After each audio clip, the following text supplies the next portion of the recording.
Tonight we want to discuss what is the greatest gift that possibly can be given. What's the greatest philanthropy? What is the greatest altruism? Most decent persons want to do good for others in some kind of way. Generally, the ways are very limited in scope, but people kind of feel, look, we're just doing the best we can. It's all you can do in this world. Try not to hurt people. Do a little good for everyone. Reach out and touch someone's hand. Make it a better world if you can. That's generally our limit. Then you have the goals of billionaire philanthropists, like Bill and Melinda Gates. They want to stop a particular disease throughout the world. So people applaud that. Yes, yes. People are impressed by very wealthy people giving away so much to charity. Yes, that'll make the world a better place. Most people will think. Persons who sacrifice in any kind of way seem attractive, although we wouldn't do that sacrifice ourselves. Indeed, the Bhakti Yoga texts explain that one of the 6 opulences possessed unlimitedly by the Supreme Personality Godhead is renunciation. In order to renounce something, to give it up, you have to have something in the first place. If you're walking on the street with your friend and you walk by Lloyd's Bank and you turn to your friend and say, see that bank, Lloyd's, I renounce it. People think you're crazy, eh? You don't own it in the first place. When Krishna demonstrates renunciation, however, it is from the standpoint of one who emanates everything. Krishna has unlimited opulence, and renunciation is one of them. We share in that to a very tiny degree. Therefore, most human beings are impressed by great charity workers or persons who give their life for a cause, even though most persons would, as I said, not do it themselves, but they'll glorify others. Oh, you've done wonderfully. For humanity. What you find when you study altruism, philanthropy, doing good for others, you find that the scope is rather limited.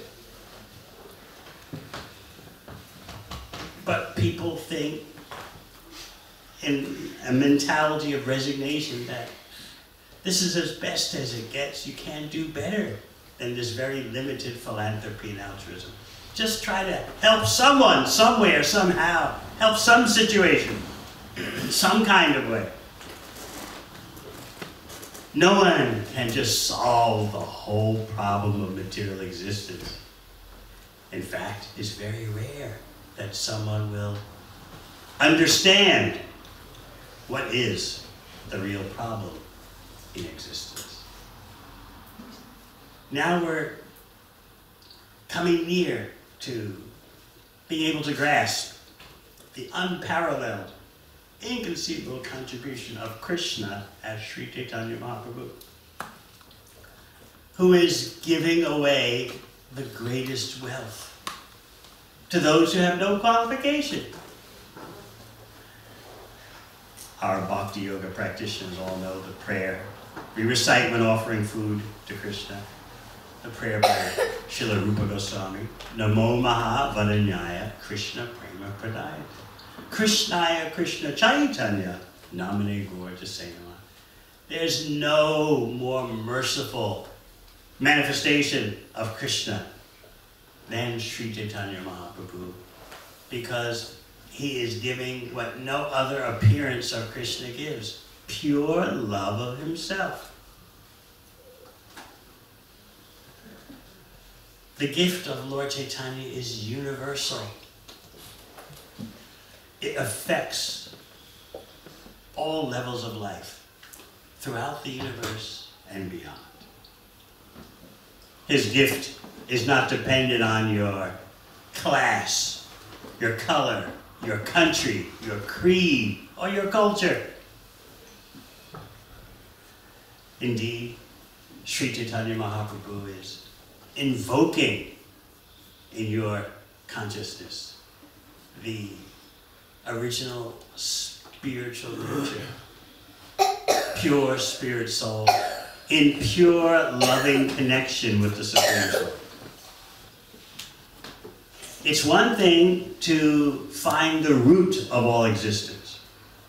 Those who know anything about the yoga system understand Sankhya Yoga means find the root of existence, and then you can understand everything that comes from that root. Lord Chaitanya is demonstrating how in this most dull and bewildered age, you not only can find the root of existence, but you can act in bhakti, love and devotion, for that ultimate cause of all causes. To such an extent, you can proceed in such an extent, to such an extent that your love is devoid of any selfish motivation whatsoever. This is the most fascinating aspect of reality. Whether you consider reality material or spiritual, the most fascinating aspect is pure love. Love with no material consideration whatsoever. You see glimpses of that in material existence. A mother's selfless care for the child. Although mothers do expect a kickback. They want some recognition, some affection. Still, Srila Prabhupada would often tell us that the mother's love for the child is the closest thing you'll find in the material world to pure love, although it's not pure. Then there are great patriots who died for the sake of their country or their particular ethnic group.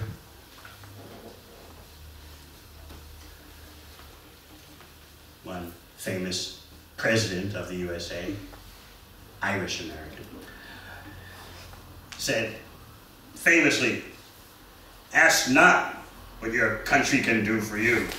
Ask what you can do for your country." This is some distant neighbor of the concept of purity, selflessness.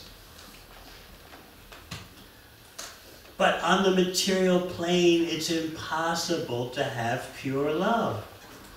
Why is that? Because the conditioning of our body and mind forces us to act in a selfish way. Unless there is some technique for rising above the body and mind in terms of identifying with it, it's not possible to render pure, loving service to anyone. We always expect something in return, a kickback, because that's what our conditioning is all about. For me, even in a slight way, for me.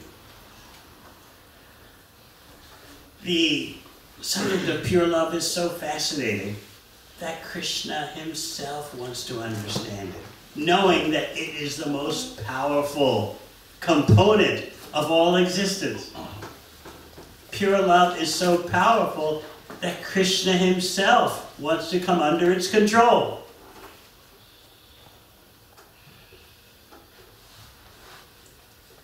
So as we understand the bhakti picture better, we can see how actually, even in our ordinary material affairs, there are traces of pure love in a perverted way, or the hope for pure love in a perverted way.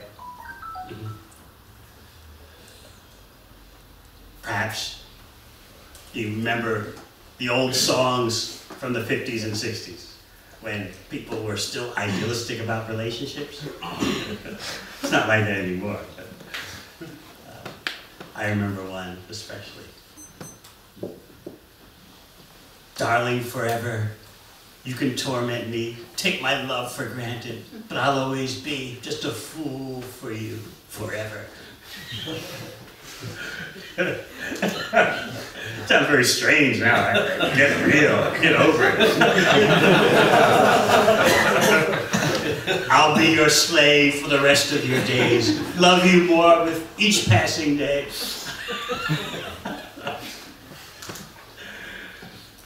Now everyone's very cynical, eh? Just stick with the relationship as long as it's working out for you. And if it's not working for you, then you've got to move on. You can see that human beings, without something they can sacrifice for purely, are not complete human beings.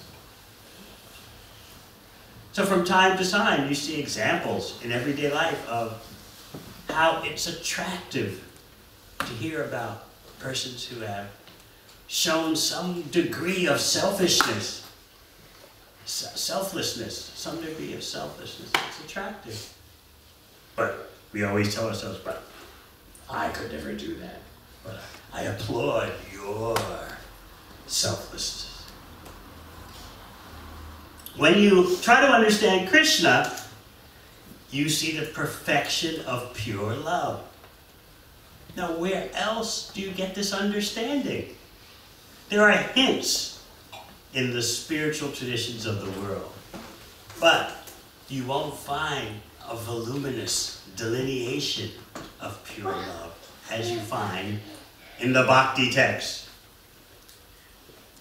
For example, in the Christian tradition. Wales used to be a predominantly Christian country, part of the UK, right?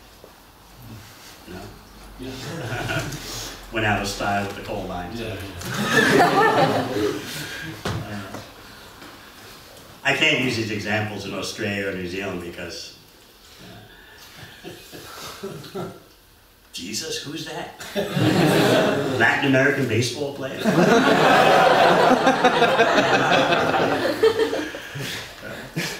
So,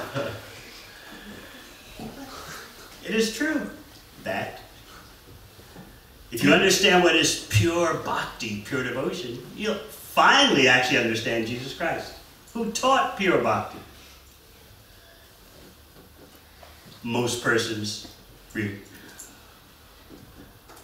remember Jesus for saying, love thy neighbor as thyself. Of course, the contemporary interpretation of that is, love thy neighbor as thyself as long as thy neighbor looks like you.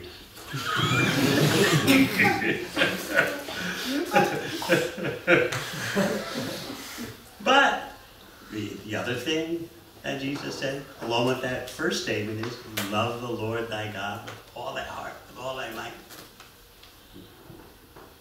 He just didn't give much information about the Father. He talked about the Father, but gave very scant information. But you can see the pure bhakti as presented in the New Testament when the time for the crucifixion came the night before. He was in the garden praying to his Father. He knew it was coming. Father, if possible, let me not have to go through this. The King James Version of the Bible says, let this cup pass from me. Let me not have to drink from this cup. Then he changes. No. Not my will, but thy will be done. And then the whole crucifixion ordeal happens. So that's a glimpse of pure bhakti. You'll also find in the New Testament instructions like, be in the world but not of the world. I always point out when quoting that this is actually high mysticism. how to be in the world, but not of the world. The platitude is given in the Bible, but the applied spiritual technology for putting that into action is not there. But in Bhagavad Gita, you find the methodology. You find the process, how to be in the world, but not of the world. So throughout the world's cultures, whether in romance or religion, you find traces of this attraction for pure devotion with no selfish motivation. And every human being actually cherishes a desire to sacrifice for someone who is very dear. But because we've been disappointed, cheated, bewildered, we develop a cynical, jaded attitude. Once a cow has been in a barn that's caught on fire, you know what happens every time the cow sees a barn. It sees fire. So we've become hardened in our struggle for existence. As Krishna says in the 15th chapter of Bhagavad Gita, Manusasthani indriyani prakritistani karshati. We are struggling with our five senses and the mind. We're struggling in the oppressive material atmosphere. So one of the ways you can see that struggle is in terms of our longing for pure love. Now, whether or not you recognize your desire to give pure love, you certainly can recognize your desire to receive it. Wouldn't it be wonderful to have someone who would just put up with you no matter what you did or said? I think that's good. He has a lot to do with it. We would all want that for ourselves.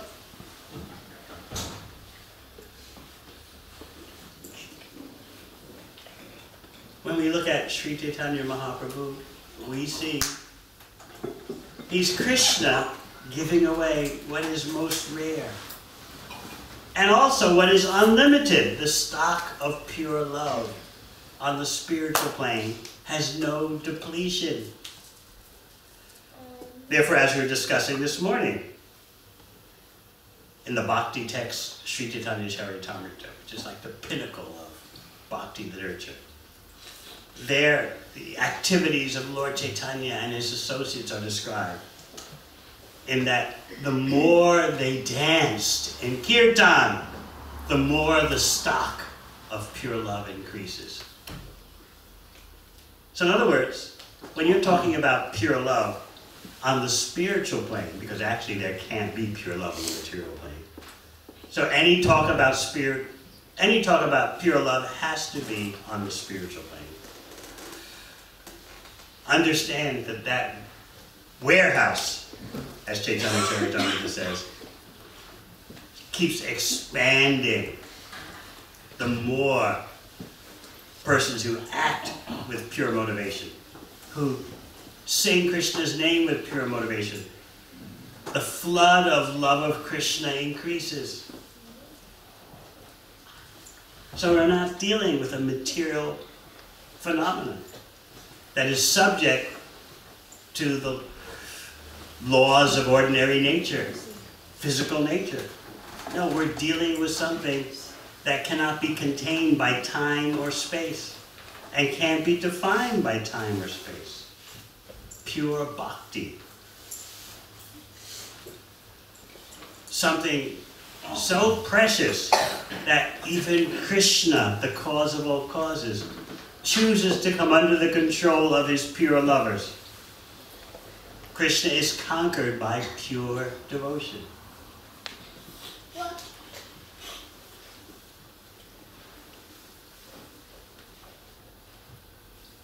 I've probably explained to you an example I saw in an airport in Australia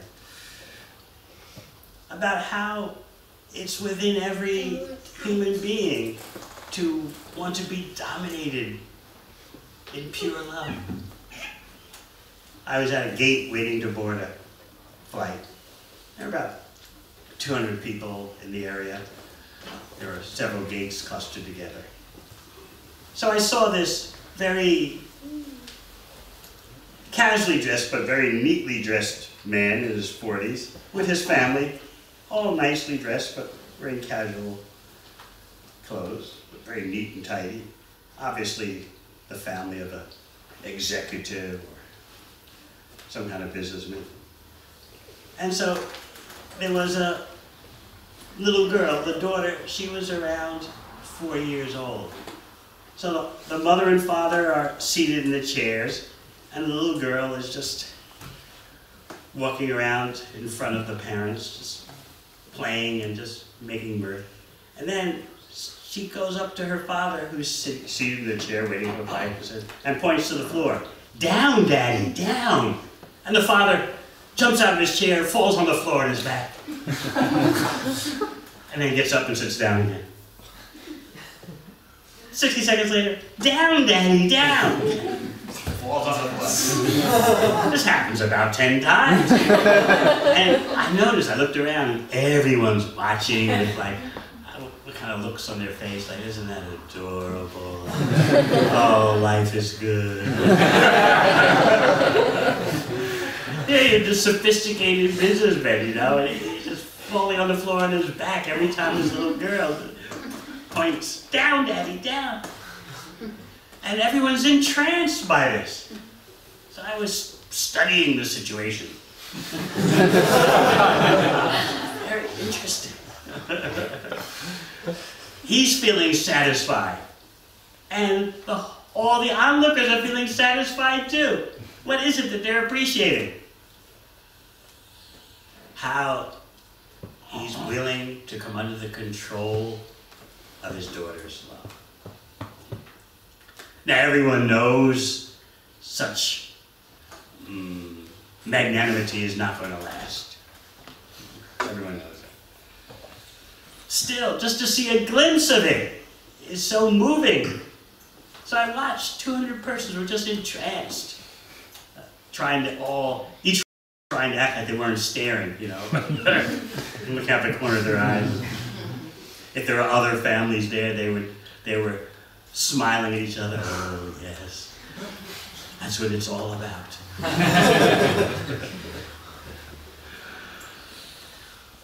There's something so attractive about just the notion of pure love, even though you can't see it in the material world. Now, why can't you see it in the material world? Because, as I said, you have a material body, you have a material mind that gets in the way of everything. Material body means material desire. As long as you have a material body, there will be material desires.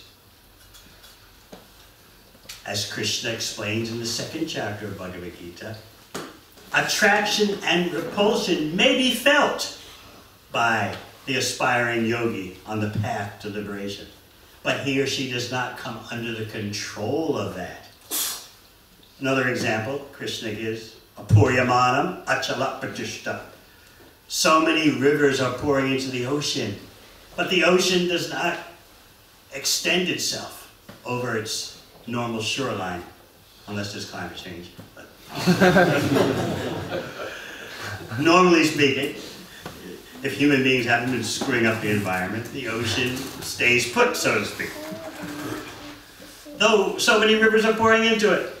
Similarly, Krishna says, desires may come to the aspiring yogi, but because the yogi is full in bhakti, in devotional service to Krishna, the yogi is not swayed by the desires that may be coming.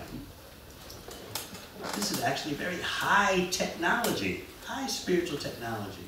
How to function in a world of desire with a material body and yet make progress toward pure spirituality. So pure spirituality is beyond the desire for mystic powers, the desire for karmic results, or the desire for so-called merging into the oneness. pure love is simply loving the Supreme Personality of Godhead, because Krishna is unlimitedly attractive. Queen Kunti Devi in the first Bhagavatam explains that just like the Ganga flows constantly into the ocean, she says, simply, may my bhakti, may my love for Krishna constantly flow to him. It's nothing that can be rehearsed. It's nothing that has to be choreographed. Just like iron powder flows toward a magnet. That is the perfect state of existence. It's very nice to love God because you should. That's a good beginning. But the topmost bhakti yogis, especially what Chaitanya Mahaprabhu is demonstrating, is love for no reason. Just spontaneous flowing because the beloved is unlimitedly attractive. In bhakti, once we become more purified, we're naturally more attracted to Krishna. It's like there's mud on your windscreen of your car. Clean the mud off, and then you can see what is actually there. As our consciousness becomes purified, we're able to see that Krishna is unlimitedly attractive. So the quest for Krishna is not something contrived. It's not something mechanical. It's the gradual uncovering of what is the most natural. Without that, though, we seek glimpses of pure love in the temporary conditioned world, material bodies and minds. That's all you get is a glimpse.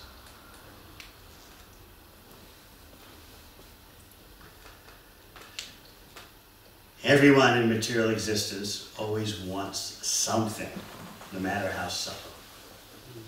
Even a mother, as we said, wants some recognition from her child. My mother's 91, and she still sends me messages. Where are you now? Why aren't you home with your mother? I haven't lived at home since I was 15. But decades upon decades later, still, she wants her kickback. I remember when you were a little baby. You know, that was only 68 years ago. So she wants something.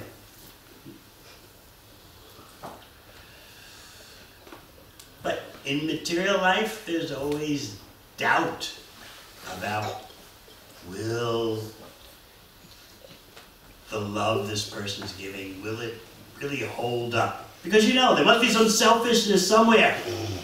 There must be some selfish motivation underneath it all. It can't be as good as it looks. When I was a young lad, I had a favorite song. I must have been about 10 years old or something when this song was popular. Will you still love me tomorrow? I used to think about it. This song is bringing up very deep issues. Because when I was a 10-year-old boy, I would just walk up to couples, relatives, young couples, you know, 20, 19, young man, young woman. I would just walk up to them as a 10-year-old and say, "Why are you together?" And they would all look at me and smile. "You'll find out." I was trying to understand, why do you have to sit so close? Plenty of room on the couch. So I was trying to understand, what is this? And then I heard this song, and I started to think even more deeply. Tonight you're mine completely. You give your love so sweetly. The light of love shines brightly in your eyes. But Will you still love me tomorrow? I was wondering, what kind of phenomenon is this love thing? But people long for it. They want to see that. They want to feel it. They want to experience it. And in fact, you'll say, well, even if the relationship doesn't last, just for a few magic moments that promise real love, that's good enough for me.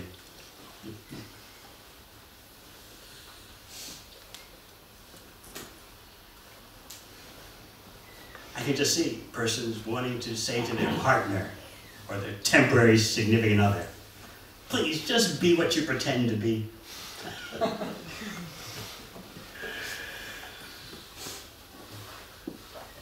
Sri Chaitanya Mahaprabhu demonstrates what is the peak potential of the deepest cravings of our core being. Pure love for Krishna.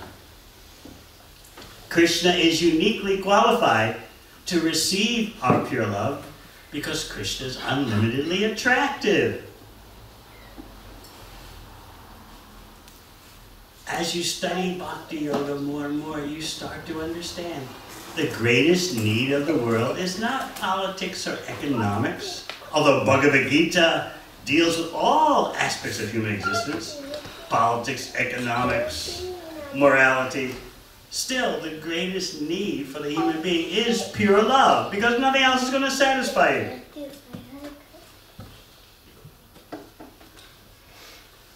And you can feel that we're so jittery about this love thing. We've had experiences in this life and previous lifetimes. We've been lied to, we've been cheated, we've been disappointed. Like in this song that I was talking about when I was a little kid. I'd like to think that your love is a love I can be sure of. I'll ask you now, and I won't ask again. Will you still love me tomorrow? That insecurity is the basis of material existence. Fear. My heart will not be satisfied. This is why the mission of Sri Chaitanya Mahaprabhu is so important.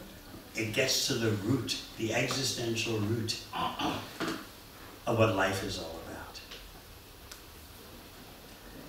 Even if you could solve the politics, solve the economics, solve all the social conundrums without dealing with this desire for pure loving exchange, no temporary fixes will endure. Because the human being will, in some way or another, turn everything upside down because of a lack of this pure love filling the heart.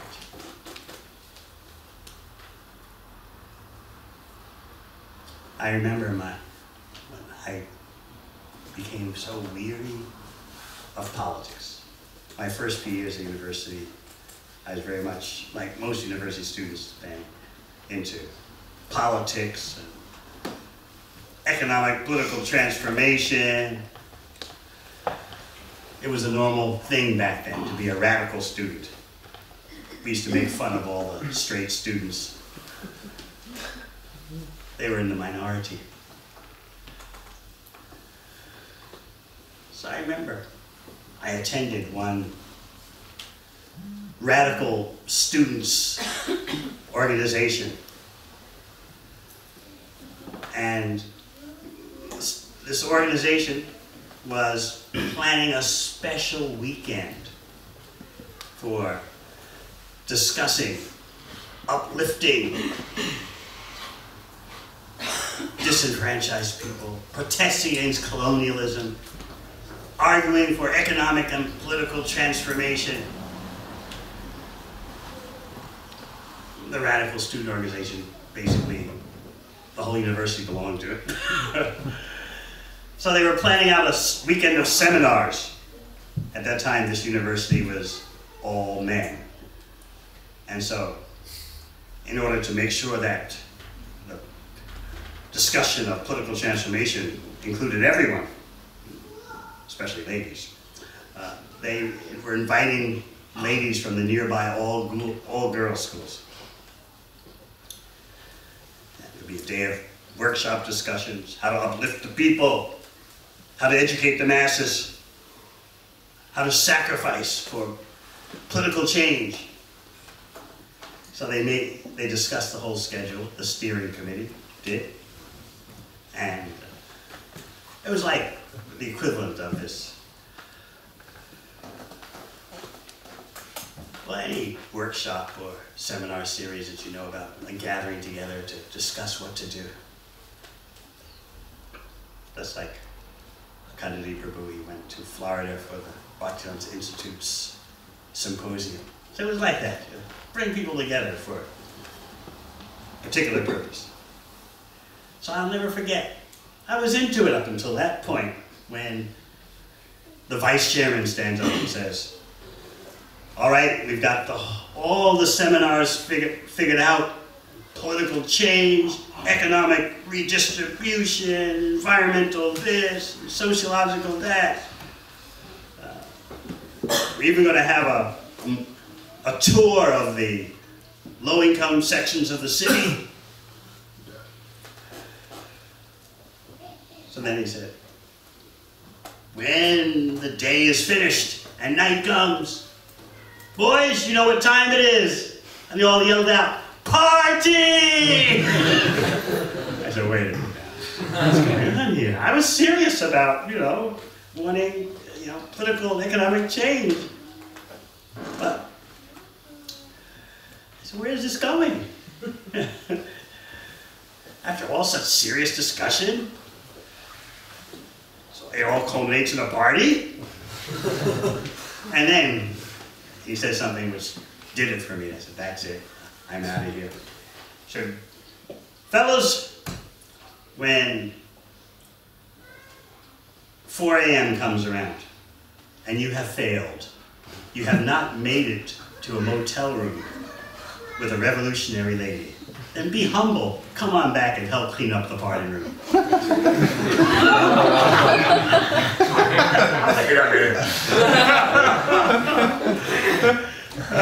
I said, that's it, no more politics for me. There has to be a change in consciousness. I don't know how that can happen, but that's the only solution. So that was it for me. No more political events, no more political organizations. I could see the purity is not there. Not purity in terms of ordinarily conceived, but purity in terms of motivation. There always has to be some selfishness. After a day-long seminar and workshops about uplifting the economic situation of poor, suffering people, standing up for minorities, standing up for the oppressed this, the oppressed that, to colonize this, to colonize that.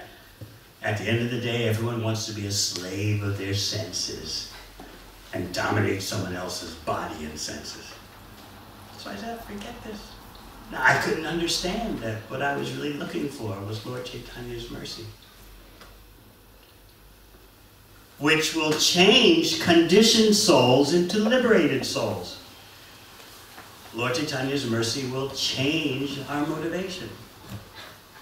Just like in Bhagavad Gita, Krishna describes how different types of persons come to bhakti and their motivations are not completely pure in the beginning. Chapter Vida Bhajante Mam Jana Sukritino. Some come because they're metaphysical speculators. Others come because they're economically distressed. Others come because they're looking for wealth. Others come just because they're curious. But their motives aren't pure bhakti, service just for the sake of Krishna's pleasure. But by the association of devotees, by executing the process of bhakti, gradually the motivations become purified.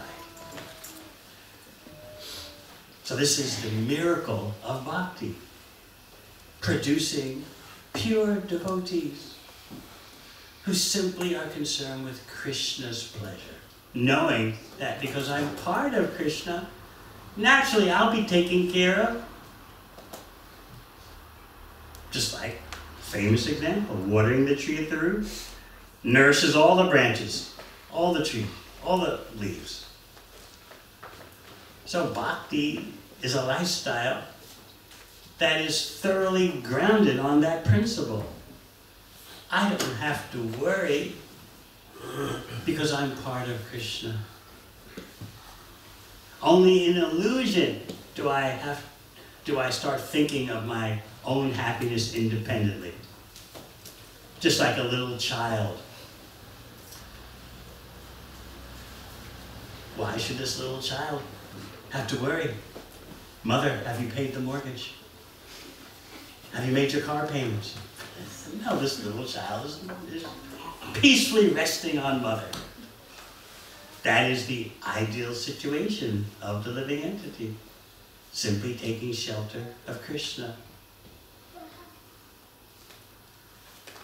How to transform the consciousness of the world so that they can actually, practically take shelter of Krishna and make progress toward pure love.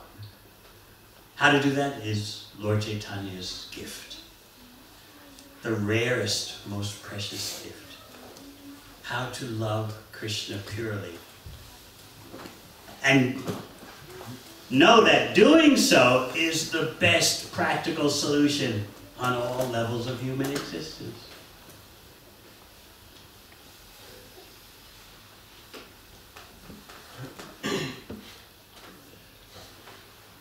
When you read Chaitanya Charitamrita, there it's stated that if you're at all attached to logic and reason, just apply that logic and reason to the mercy of Lord Chaitanya.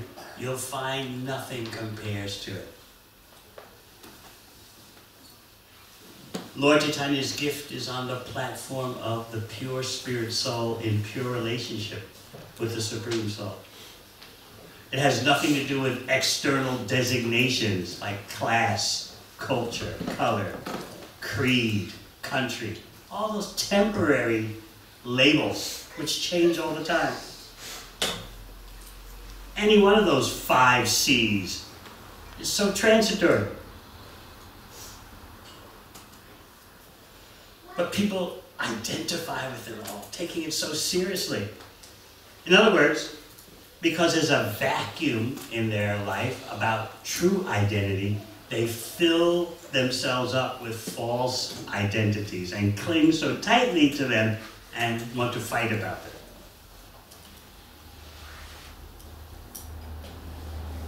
Nowadays, everyone wants to have what is known in Sanskrit as an upadhi, a material designation. You're supposed to have one and flaunt it.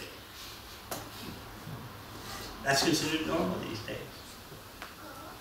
In other words, you can't feel like you're a whole person simply by being in the not category. Telling someone, well, I'm not a Christian, or I'm not a Muslim, or I'm not British. No, what are you? People in the world can't proceed anymore without some kind of material identification to cling to and be proud about. But as soon as you have a material identification, what does that do for you? Gives your life purpose and meaning. I'm a this, and you are a that. I have my group. They're my own people. We like us in our group, and we hate your group. Just see how meaningful my life is now. So this identitarianism is covering the whole world more than ever. Liberal thinkers thought that this stuff would fade in the background the more the world comes together in one global culture. But now, social thinkers are noting people want division. They want tribalism. And clever politicians are right there to manipulate it all. Yes, this is for us, that is for them. There's this group and then there's that group. There's in-groups and out-groups. what you see can be understood through the knowledge of bhakti psychology. The hole in the heart, so to speak, has to be filled with something. So you can't just go on saying in life, I'm not of this, I'm not of that. But what are you? People want to be something. And that means material, because that's all they know.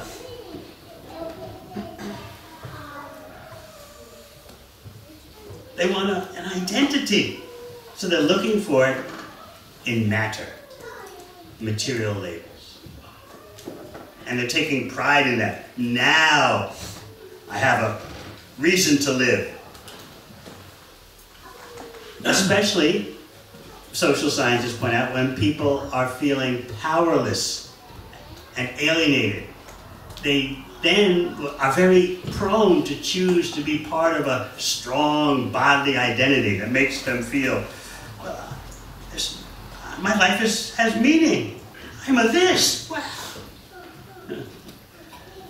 So whatever your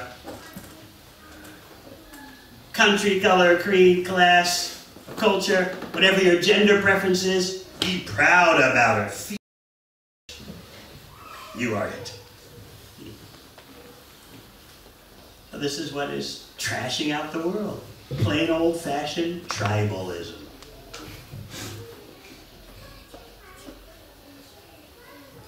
I hope now you can see the uniqueness of Lord Chaitanya's contribution. It has nothing to do with your body type. It has everything to do with the soul and its longings for connection to the Supreme Soul in purity, with no material considerations or motivations.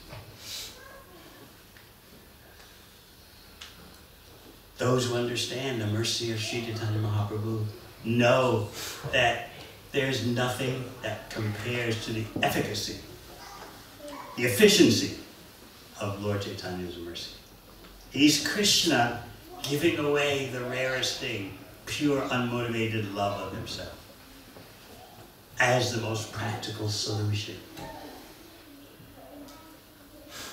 to the deepest needs and urges of existence.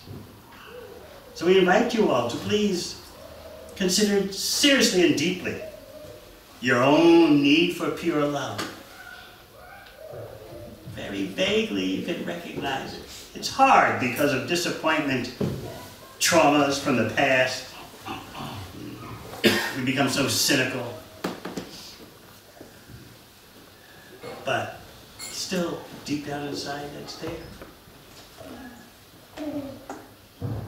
And if we can understand Lord Chaitanya's program for purifying desire so that your desire is in perfection, how to desire perfectly, then we can see what is the greatest altruism, the greatest philanthropy, the greatest gift. So this is why Rupa Goswami makes that famous statement. Namo Mahavaranyaya Krishna Prema Pradayate Krishnaya Krishna Chaitanya Namade Bhortasena. There's no one more merciful than Lord Chaitanya. Not even another avatar, expansion of Krishna. No one exceeds Krishna as Sri Krishna Chaitanya Mahaprabhu. And we taste that mercy of Sri Chaitanya Mahaprabhu by chanting the Hare Krishna mantra. One last point. When you're having kirtan, you are tasting the happiness of serving Krishna selflessly, purely. And therefore you feel inspired to engage in so many forms of devotional service to Krishna, because in the kirtan, you're tasting the happiness of service to Krishna. Then naturally, you want to engage all your senses in service to Krishna. This is an explanation by Srila Bhaktisiddhanta Saraswati Thakur about the effects of genuine kirtan. You're tasting the happiness of serving Krishna.